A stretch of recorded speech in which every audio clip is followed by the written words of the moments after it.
Hello everyone, welcome to my channel. দেখো আজকের এই ক্লাসে আরও কিছু গুরুত্বপূর্ণ বাংলা বাক্য যেগুলো আমরা কমন বলে থাকি, বাংলাতে সবসময় বলে থাকি, কিন্তু ইংলিশে কিভাবে বলবো। দেখো এখানে কি, আমি খাবো খাবো ভাবছি, আমি দেখবো দেখবো ভাবছি, আমি ঘুমাবো ঘুমাবো বলে ভাবছি। দেখো এই বাক্যগুলো আমরা সবসময় দৈনন্দিন ব্যবহার করি। প্রত্যেক দিন প্রত্যেকটা মুহূর্ত আমরা এই ধরনের বাক্য ব্যবহার করি, কিন্তু ইংলিশে ব্যবহার করি না। কিন্তু কিভাবে করব, এটাই প্রশ্ন। দেখো এখানে কি, আমি খাবো খাবো ভাবছি, যখন এই ধরনের বাংলা বাক্য আসবে প্রত্যেকবার আমরা কি করব, সাবজেক্ট নিয়ে আসবো। সাবজেক্ট, তারপরে আমরা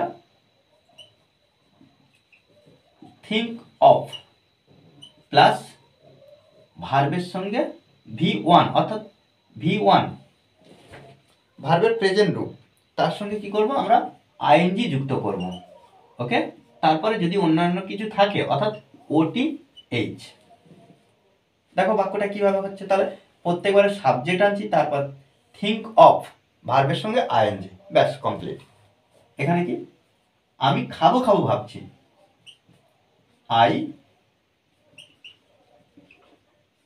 থিঙ্ক অফ। এবার ভার্ব কি, খাবো, অর্থাৎ খাবো খাবো খাবো, ইট। ইট মানে কি, খাওয়া, ইট থেকে eating. Okay, I think of eating, আমি খাবো খাবো ভাবছি। এই যে ভাবছি, থিঙ্ক অফ। তারপর কি দেখো, আমি দেখবো দেখবো ভাবছি, একইভাবে কি করব, আই থিঙ্ক অফ দেখবো, অর্থাৎ দেখা ইংরেজি কি, সিইং। সি মানে দেখা, seeing. Okay, I think of seeing, আমি দেখবো দেখবো ভাবছি, আমি ঘুমাবো ঘুমাবো ভাবছি। তাহলে এখানে দেখো একইভাবে I think of, I think of, আমি ভাবছি, কি ভাবছি না, ঘুমাবো ঘুমাবো। তাহলে ঘুমানো ইংরেজি কি, স্লিপ। স্লিপ থেকে কি হবে, স্লিপিং। স্লিপিং। আমি যাবো যাবো ভাবছি, তাহলে এখানে দেখো আই থিঙ্ক অফ যাবো। যাওয়া ইংরেজি কি, গো। গোর থেকে কি হচ্ছে, গোয়িং।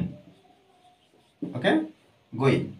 আমি কথাটি তাকে বলবো বলবো ভাবছি, আমি কথাটি তাকে বলবো বলবো ভাবছি। তাহলে এখানে দেখো এই যে তাকে, এর জায়গায় আমরা যে কোনো নামও বসাতে পারি। আমি প্রিয়াকে, আমি পূজাকে কথাটি বলবো বলবো ভাবছি। তাহলে এখানে কি, I think of, I think of, আমি ভাবছি কি, বলবো বলবো। সে মানে বলা, সেইং।